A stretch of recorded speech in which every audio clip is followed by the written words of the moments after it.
तो कभी जनता पार्टी, तो कभी समाजवादी पार्टी। मेरे अजीज दोस्तों और बुजुर्गों, हम और आपने कुछ हासिल नहीं किया। जिसको आपने वोट दिया, आपने उनकी किस्मत बदल दी। जिसको आपने वोट दिया, उनको आपने लखनऊ की गद्दी पर बिठाया, तो कभी आपने दिल्ली के तख्त पर उनको बिठाया। मगर जिसको आपने अपना वोट दिया, जिसको आपने अपनी दुआओं से, अपनी मेहनत से कामयाब किया, उन सब ने मिलकर हमको बर्बाद करने की कोशिश की।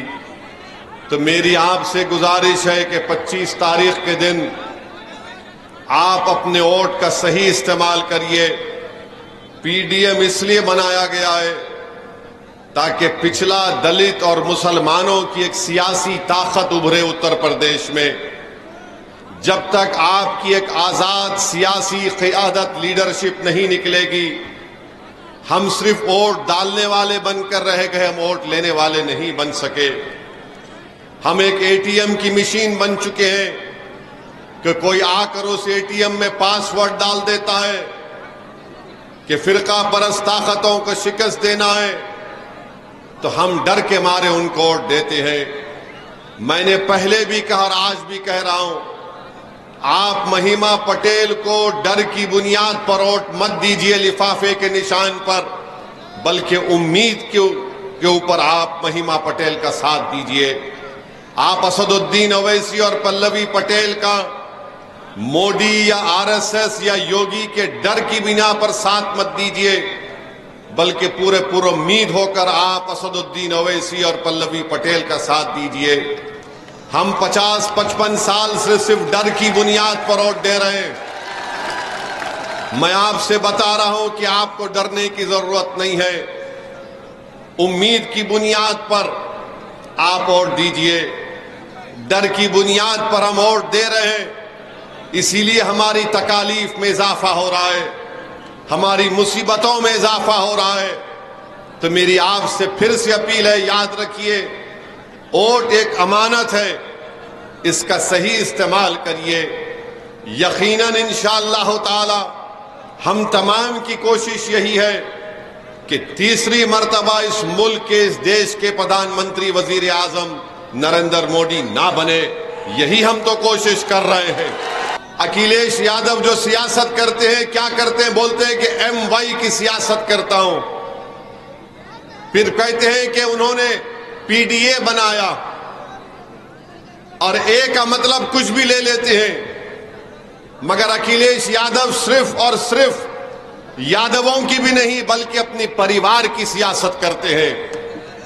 आज उनके परिवार से कितने लोग पार्लियामेंट का इलेक्शन लड़ रहे हैं, बताइए। और वो बात करते हैं कि मुसलमानों के दरमियान में जाकर कहते हैं कि हम आपके साथ खड़े हैं। कितना टिकट आपने दिया उनको? मेरे अजीज दोस्तों और बुजुर्गों, याद रखिए, आपको बेवकूफ बनाया जा रहा है।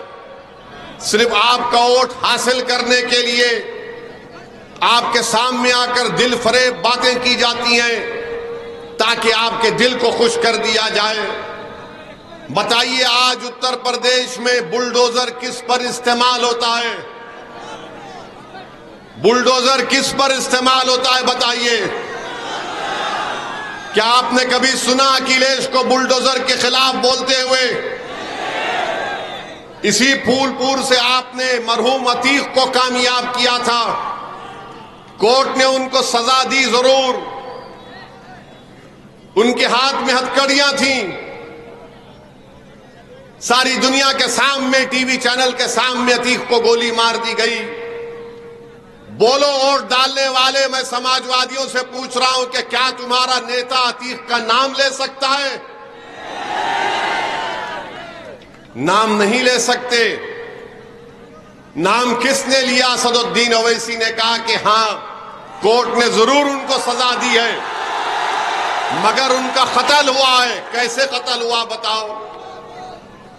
मेरे भाई याद रखो मेरी इस बात को, कोई गारंटी नहीं ले सकता कि इस दुनिया में मैं और तुम कब तक रहेंगे, मगर मेरी एक एक बात को याद रखना, अगर आप दलित समाज के साथ, पिछड़ा समाज के साथ हम नहीं खड़े होंगे तो या तो हमको स्लो पॉइजन देकर खत्म कर दिया जाएगा या फिर ऐसे ही हमको तकालीफ में अपनी जिंदगी को गुजारना पड़ेगा, जिसमें कोई इज्जत नहीं होगी, जिल्लत होगी रोज।